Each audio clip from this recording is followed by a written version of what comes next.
एप्टेक जे बारे में मां थोरो सो पंहिंजे नाज़रीन जे लाइ बि थोरो सो आसानी करणु चाहियां थी उन इदारे खे सम्झण में, प्लस त उहो हिन वक़्तु कंहिं तरीक़े सां असां सभिनी जे लाइ कमु करे रहियो आहे, इन जे बारे में बि ॼाणणु चाहियां थी. Aptech is working in Pakistan since 2000 से. ठीक है, तो अलहमदिल्ला 23 साल ऑपरेशनली थी चुका आहिनि असांखे. हूअं एप्टेक लॉन्च थियो आहे 1998 में, त उन हिसाब सां 25 साल थिया आहिनि. त 23 साल the objective has been always त हिकिड़ी IT vocational education, IT skills जेके आहिनि उहे असां पंहिंजे यूथ खे प्रोवाइड कयूं, उन्हनि खे सेखारियूं. हाणे जॾहिं 2000 जी ॻाल्हि कयां 2000 जी, त उन वक़्तु जेको IT में डायनामिज़म हो उहो एतिरो कोन हो पाकिस्तान जे हवाले सां. जेकॾहिं मां ॾिसां स्पेशली त एतिरो कोन हो. त उन वक़्तु पाकिस्तान में सिर्फ़ु माण्हू या त कंप्यूटर या एप्टेक या जे नाले सां इहा शइ मुंसलिक हूंदी त जेके वॾनि माण्हुनि जा औलाद आहिनि न, उहे चवंदा असांखे कंप्यूटर करिणो आहे, कंप्यूटर कोर्स करिणो आहे या कंप्यूटर करिणो आहे. ठीकु आहे, हुननि खे इहा बि ख़बर कोन हूंदी त कंप्यूटर में करिणो छा आहे असांखे. त ऐं जनरल परसेप्शन ईअं हूंदो हो त ॼण त तव्हां हिकिड़ो कंप्यूटर हलाइणु ॼाणो था, उनखे ऑन करणु ॼाणो था, थोरो विंडोज़ जे बारे में ॼाणो था, ऐं तव्हां पंहिंजो इंटरनेट हलाए सघो था, तव्हां माइक्रोसॉफ्ट वर्ड या माइक्रोसॉफ्ट एक्सेल ते या पावर पॉइंट ते कमु करे सघो था, त वॾी ॻाल्हि थी वई आहे. माना मुंहिंजो ॿारु त सम्झो त कंप्यूटर जो मास्टर आहे.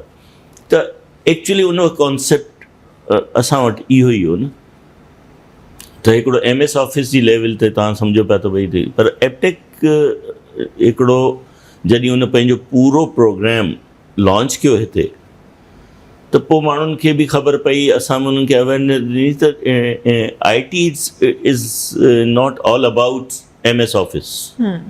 इन लेवल ते कोन्हे. So there is lot more to do. Programming languages in software development आहे. ठीकु आहे, when you learn programming languages you go to the software development. और सॉफ्टवेयर डेवलपमेंट में बि केतिरी तरक़ी थी वई. तव्हांजी जेके वेबसाइट्स, तव्हां जेकॾहिं तव्हांजी शायदि एज बि ओतिरी न आहे, but if anybody can recall त अॼु खां 20 साल पहिरीं जी जेका वेबसाइट हूंदी ऐं अॼु जी वेबसाइट में ज़मीन आसमान जो फ़र्क़ु आहे. ठीकु आहे न. अॻे हिकिड़ी स्टैटिक वेबसाइट बंदि ठहंदी, जीअं हिकिड़ो पेपर प्रिंट थी अचे. Paper print was hard copy and website was soft copy, but it was like paper print. U can not do anything. It's just a print up. You can read it through. You can browse it through. But का activity कोन हुई. उनखां पोइ उन जी तरक़ी थी ऐं website development में हिकिड़ो सेकेंड आयो लेयर, जॾहिं तव्हां वेबसाइट जे थ्रू, वेब जे थ्रू इंटरेक्ट करे सघो पिया. तव्हां डेटा ॾेई सघो पिया, तव्हां डेटा वठी सघो, इंफॉर्मेशन वठी सघो पिया, इंफॉर्मेशन ॾेई सघो पिया. Now we have entered into the era जिते वेब हिकिड़ो फुल्ली डायनामिक प्लेटफॉर्म थी वियो. ठीकु जी. हाणे इहो त हिकिड़ी रुगो मां सिंपल तव्हांखे वेबसाइट जी ॻाल्हि ॿुधाई. IT has penetrated in our life ईअं ई आहे जीअं असां साह खणूं था. Can you live without IT in today's world? No. हा, असां जंग में वञी रहूं त उहा ॿी ॻाल्हि आहे. ठीकु आहे, जिते we do not have to communicate with, we do not need money, we do not need anything. त उते त असां ठीकु आहे विदाउट IT शायदि सर्वाइव करे सघूं था. But realistically living in the current society, can we live without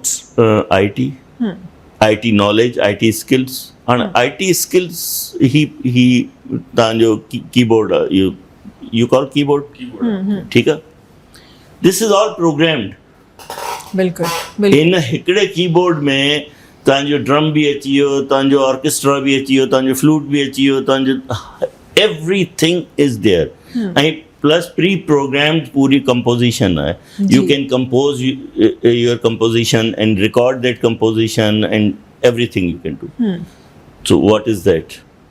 It's all about the implementation of different various technologies. ठीक है, असांजी मोबाइल आहे अॼु.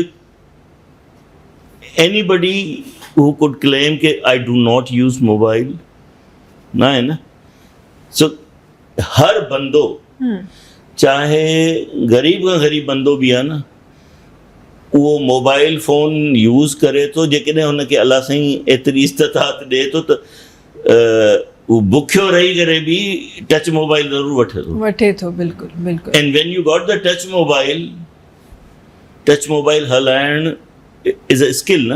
ठीकु आहे, चाहे लो लेवल स्किल आहे, but you no so IT is about it's. तव्हां कंहिं न कंहिं तरीक़े सां IT जी फील्ड में या एज़ अ यूज़र आहियो या एज़ अ डेवलपर आहियो या डिफरेंट जेके तव्हांजी फील्ड टेस्टर आहियो. ठीकु आहे, ऐं पब्लिशर आहियो, वॉट एवर जो जेको बि आहे. त Aptech is all about creating an environment जंहिंमें असां सॉफ्टवेयर डेवलपमेंट जेका हिन वक़्तु तव्हां हर गवर्नमेंट खे ॿुधो था त IT यूथ को लैपटॉप थो ॾिए, को कहिड़ो प्रोग्राम थो हलाए, का गवर्नमेंट कहिड़ी प्रोग्राम थो हलाए. द पॉइंट इज़ कि एवरी वन वॉन्ट्स के असांजी यूथ जेको आहे सो सॉफ्टवेयर डेवलपमेंट जी साइड ते, IT जी साइड ते एतिरी स्किल्ड थी वञे, छो त IT has made the universe as a global market. बिल्कुलु. ठीकु आहे, ग्लोबल विलेज जंहिंखे असां चऊं था.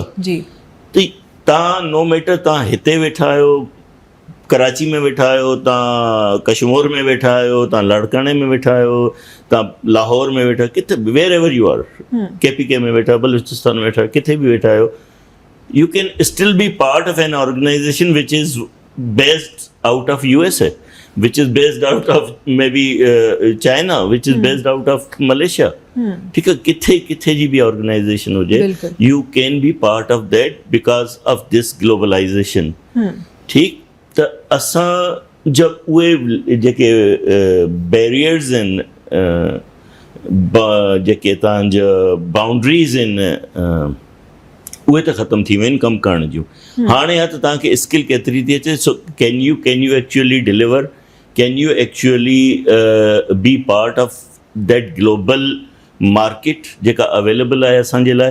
हाणे इन में IT जी फील्ड में सॉफ्टवेयर डेवलपमेंट हिन वक़्तु अमेज़िंग ऐं वेरी वेरी डायनामिक लेवल ते जेको आहे उहो दैट इज़ प्रोग्रेसिंग. ठीकु आहे, हर ॾींहुं तव्हां ॾिसो था हिकिड़ी नई मोबाइल एप्लीकेशन थी अचे. बिल्कुलु. ठीकु आहे, हर ॾींहुं तव्हां ॾिसो था. So the world has converted towards the mobile platform. तव्हांखे हर शइ हैंडी खपे थी, उन जे लाइ सॼी तव्हांखे डेवलपमेंट खपे. ठीकु आहे, उहो डेवलपमेंट जो हिकिड़ो पूरो प्रोसेस आहे. त उन जे लाइ रोज़ु नयूं टेक्नोलॉजीज़ थियूं अचनि. अॻे हिकिड़ी टेक्नोलॉजी ईंदी, उहा साल साल हलंदी. हाणे हिकिड़ी टेक्नोलॉजी अचे बि थी हिकु साल में एंड इट डाइज़ डाउन. साल ख़तम थो थिए, ख़बर थी पए ऑब्सलीट थी वई, उनखे ॿी technology. There has to be some some training institute, there some platform जिते तव्हांखे cutting edge technologies, latest technologies जी तालीम या उन जी ट्रेनिंग मिले. So Aptech is, I always claim Allah जे चाहण सां ऐं अल्लाह जी मशीअत सां त Aptech is the only platform जेको थ्रू आउट लाइक 2000 खां वठी 23 साल थिया आहिनि हिकिड़े स्ट्रक्चर्ड वे में इन जेको टेक्नोलॉजी ट्रांज़िशन आहे उन सां उन जी पेस सां गॾु हलंदे हलंदे असां हर साल न त ॿिए साल टेक्नोलॉजीज़ चेंज कंदा आहियूं कोर करिकुलम में. जेके कटिंग एज हूंदियूं आहिनि, जेके अॼु जी डिमांड हूंदी आहे, इंडस्ट्री जी डिमांड हूंदी आहे, उन्हनि खे उन में आणींदा आहियूं. ऐं जेके ऑब्सलीट थी वेंदियूं आहिनि, जेके मार्केट डिमांड में न हूंदियूं आहिनि, उन्हनि खे असां कढंदा वेंदा आहियूं. ठीकु आहे.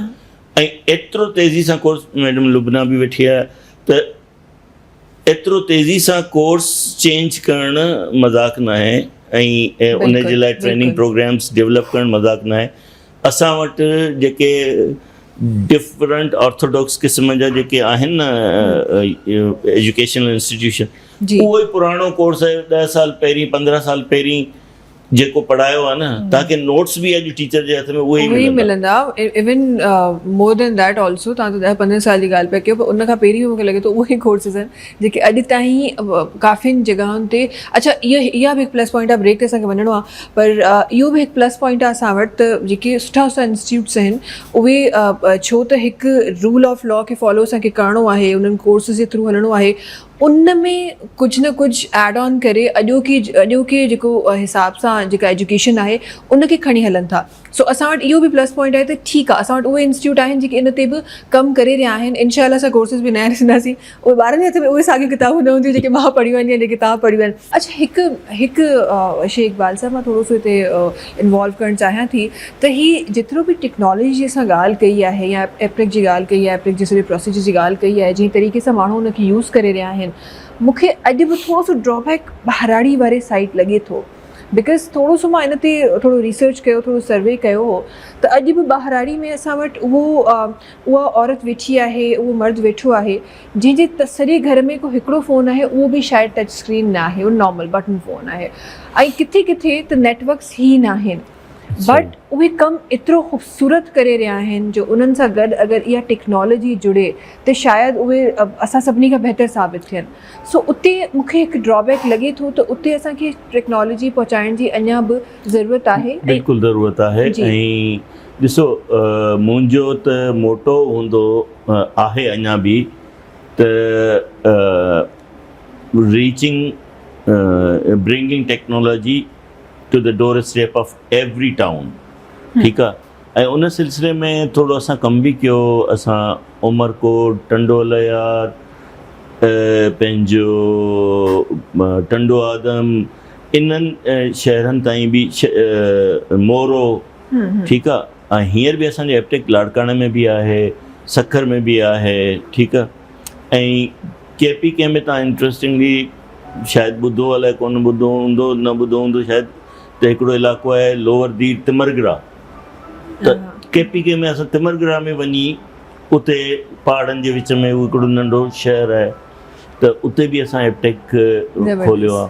ऐं असांजो मक़सदु ई इहो त, ऐं मां उते स्पेशली फोकस कयो त असां फीमेल खे इनकरेज कयूं। ऐं तव्हां यकीन कंदो त वी रिड्यूस्ड फी बाय 90%, ठीकु आहे। त हिकिड़ी मिनिमल फीस सां गॾु, पर वी स्टिल फेस्ड प्रॉब्लम त हुते एतिरो ईज़ीली माण्हू जेके आहिनि उन्हनि खे, जेका मैडम लुबना पहिरीं शुरू में ॻाल्हि पई, बल्कि असां शायदि ब्रेक में ॻाल्हि पई कई, त जेके पेरेंट्स आहिनि न, उन्हनि खे सम्झ में कोन थो अचे त इहे छा पिया पढ़नि, पोइ छा थींदो, पोइ छा कंदा, ठीकु आहे। छो त पेरेंट्स स्टिल उहा असां वटि अञा ताईं उहा खे पले पई न, पेरेंट्स जी जिन टेक्नोलॉजी खे ॾिठो ई न आहे, जिन यूज़ न कयो आहे, जिन ॿुधो न आहे। ऐं स्पेशली असांजो जेको इंटीरियर आहे, चाहे उहो सिंध जो इंटीरियर हुजे या तव्हां बलोचिस्तान जो इंटीरियर हुजे या पंजाब जो हुजे, पंजाब जो इंटीरियर वरी बि थोरो लिटरेट आहे, ठीकु आहे। सिंध जे इंटीरियर में थोरो असांखे इहो मसइलो आहे त पेरेंट खे जेकॾहिं इहो चयो त भई तव्हांजो ॿारु हीअं कंदो, त हुननि खे न वेब थी सम्झ में अचे, न मोबाइल ऐप थी सम्झ में अचे, न हुननि खे डेवलपमेंट सॉफ्टवेयर। हुननि जे लाइ त ईअं आहे त भाउ मुंहिंजो पुटु क्लार्क लॻंदो, ठीकु आहे, डिग्री मिलंदी, क्लार्क लॻंदो, डॉक्टर थींदो, इंजीनियर थींदो, वकील थींदो, छा थींदो, जॾहिं हुनखे चयो त सॉफ्टवेयर डेवलपर थी, इहो छा आहे, ठीकु आहे। त उहो चैलेंज असांखे इंटीरियर में काफ़ी फेस करणो पियो। इवन मूंखे हिकु ॿ जॻह ते काफ़ी सेटबैक बि थियो त पढ़ियल लिखियल जेके the people who are running schools, the came forward with the vision त यस असां तव्हां सां गॾु आहियूं ऐं असां हिते IT एजुकेशन खे हलाईंदासीं, कंदासीं। But you know when you have vision then there is some sacrifice required, na तांखे मेहनत भी करनी पवंदी, and you have to come out of that वो फाइनेंशियल कमर्शियल टर्म्स हा जेकॾहिं तव्हां प्रॉफिटेबिलिटीज़ ऐं उन्हनि में हलिया वेंदा ठीकु आहे अच्छा जे भाई फीस वधायो भला न सर एतिरे फीस में त कोन थींदो पोइ हिते ॿार एडमिशन कोन वठंदा न वठंदा त यू रिड्यूस योर एक्सपेक्टेशन जी जस्ट सर्व द कम्युनिटी बिल्कुलु you are already running a school you are already running an institute हा तव्हांखे जेको कमाइणो आहे तव्हां उतां कमायो बिल्कुलु। बट इंट्रोड्यूस IT फील्ड ठीकु आहे तव्हांजे एग्ज़िस्टिंग सिस्टम्स जे अंदरि ई करे हिकिड़ो कमिरो खपे हिकिड़ी लैब खपे जंहिंमें असां तव्हांखे एप्टेक खोले था ॾियूं बिल्कुलु तव्हां हलायो हुनखे बिल्कुलु। But again the issue is कि तव्हां जेका ॻाल्हि कई न त हिकु असांजूं न्याणियूं असांजूं औरतूं जेके इंटीरियर में घरनि में वेठी कॉटेज इंडस्ट्री जंहिंखे चइजे कॉटेज इंडस्ट्री बि असां कोन था चई सघूं छो त उहे वीचारा एतिरा बि फ्लरिश न आहिनि एतिरा बि अवेयर न आहिनि जो हुनखे एज़ अ इंडस्ट्री चऊं माण्हू हुननि खां कमु कराइनि था जी जी बट उन्हनि खे पे बि कोन था कनि ओतिरी लेवल ते बिल्कुलु अगरि उन्हनि खे थोरी तालीम ॾियूं त हिकिड़ी माई जेका रली ठाहे थी उहो पाण ऑनलाइन ते वञी करे उहा रली विकिणणु शुरू करे बिल्कुलु अगरि हिते हुनखे महीननि जी महिनत जा 500 रुपया था मिलनि ऑनलाइन ते वञी हुनखे जेकॾहिं 2000 बि मिलिया त हुनखे 1500 वधीक मिलिया वधीक मिलिया उहो 1500 छा उहा रली ऑनलाइन ते वञी 5000 जी विकिणजे ठीकु आहे त हुन वीचारी 500 में ठाही महीनो महिनत कई ऐं उन ते 10 टाइम्स वधीक प्रॉफिट रखी करे ऐं हिकिड़े ऑनलाइन शॉप सेलर जेको आहे सो हुनखे सेल कयो त why not to give them this technology जी उन जे लाइ असांखे एप्टेक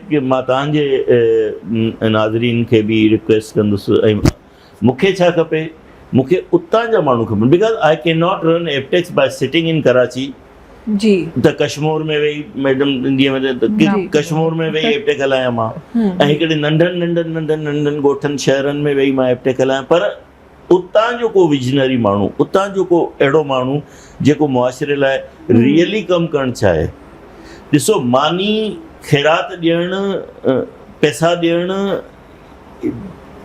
अलाह साईं हुनजो अजर ॾींदो ठीकु आहे but this is not the solution right not the help actually न बिल्कुलु तव्हां हुननि खे मानी ॾियण जे बजाय मानी ब्रेड अर्नर बणायो अर्न करणु सेखारियो यस ठीकु आहे असां हुनखे वञी करे राशन जो कटो ॾेई था अचूं रमज़ान में वञूं था साईं राशन खणी करे हुनखे ॾेई था अचूं सो वॉट छा सिर्फ़ु महीनो रमज़ान जो आहे जंहिंमें माण्हू खे बुख लॻंदी आहे 11 महीना बुख कोन लॻंदी छा they have to feed their families न ऐं असांजे इंटीरियर में मां ॾिठो पंजाब जे तव्हां ॾिसो इंटीरियर आई एम सरप्राइज़ उते जी त मेजर ब्रेड अर्नर फीमेल आहिनि जी ईअं ई आहे पंजाब में इंटीरियर में तव्हां वञो त major bread earner specially this labour domestic labour में major bread earner is female आहे बिल्कुलु तव्हां उन्हनि खे इनेबल कयो ठीकु आहे they could sell their skills through हाणे व्हाट्सएप मार्केटिंग थी हले हाणे फेसबुक मार्केटिंग थी हले हाणे ऑनलाइन शॉप्स आहिनि तव्हांखे कुझु न करिणो हिकिड़ो दफ़ो उन्हनि खे ट्रेन करिणो आहे त this is how U do it तव्हां पंहिंजी प्राइस हणो तव्हां हे कयो हम जब भी डेवलप कंट्रीज़ को देखते हैं उनका जब लिटरेसी रेट देखते हैं या डिफरेंट आप उसकी परसेंटेज निकालते हैं तो हर जगह आपको डेवलप कंट्री में या लिटरेसी रेट जहाँ ज़्यादा होता है वो 90 से अबव हमें नज़र आता है हमारे पास करीबन कहीं जब तक बचपन से मैं ही जो दिख रही हूँ कि कोई 1-8% ही हम ऊपर बढ़ चुके हैं तो मैं ये ज़रा समझना चाहती हूँ कि वो क्या वक्त कितना दूर आप समझते हैं या कितना करीब आप समझते हैं जब हम 90 से अबव जाके अपने पाकिस्तान की डेवलपमेंट को या लिटरेसी रेट को ऊपर देखेंगे आप दोनों से जल्दी से अच्छा वो वक्त हम कब देखते हैं देखें अगर हम बेसिक लिटरेसी की बात करते हैं ना तो बेसिक लिटरेसी में तो अब अल्हम्दुलिल्लाह जैसा तैसा भी काम गवर्नमेंट कर रही है या कोई और कर रहा है ठीक है एटलीस्ट इतना तो काम हो रहा है और जैसे मैडम लुबनान ने भी कहा कि इनकी भी ऑर्गेनाइजेशन कर रही है डिफरेंट दूसरी ऑर्गेनाइजेशंस कर रही हैं प्राइवेट सेक्टर बहुत काम कर रहा है आज इतना तो शऊर है ना कि एक گھر میں کام کرنے والی ماسی بھی اپنے بچے کو اسکول پڑھاتی ہے, ٹھیک ہے. تو اگر آج بھی ہم کہیں کہ آج بچہ اسکول میں گیا ہے تو 12 سال میں وہ کم از کم پڑھا لکھا اتنا تو ہو جائے گا نا, ہو جائے گا. تو وہ وقت دور نہیں ہے, اللہ سے امید ہے انشاءاللہ تعالیٰ. اور میں نے روٹری کے بارے میں کافی بات کی. روٹری بھی اور روٹری کی طرح دوسری آرگنائزیشنز بھی ہوں گی, لیکن روٹری ڈائنامیکلی بہت کام کر رہا ہے اس سلسلے میں. اتفاق سے تھوڑا مجھے اس لیے بھی پتا ہے کہ میں بھی روٹرین ہوں, اور ہمیں کیوں نہیں پتا, آپ کو بنانے آئے. I was past president for Rotary Club of شارع فیصل. اچھا ماشاء اللہ. لیکن روٹری اس پہ اچھا کام کر رہا ہے. اسی طرح سے دوسری آرگنائزیشنز ہیں, گورنمنٹ فنڈیڈ آرگنائزیشنز ہیں, گورنمنٹ نان فنڈیڈ آرگنائزیشنز ہیں, لوگ کام کر رہے ہیں, دوسری سوشل آرگنائزیشنز کام کر رہی ہیں. تو انشاءاللہ جہاں تک ہم بیسک لٹریسی کی بات کر رہے ہیں, میں نہیں سمجھتا کہ آج سے کوئی ہم بہت دور رہ گئے ہیں جب بیسک لٹریسی ایٹ لیسٹ سب کے پاس آ جائے گی. فوکس ہونا چاہیے اسکلز پہ کہ وہ بیسک لٹریسی ہو جائے, لیکن اس کے لوگ کہ ہر بچہ کچھ کرنے کے قابل ہو بجائے بوجھ بننے کے. یس.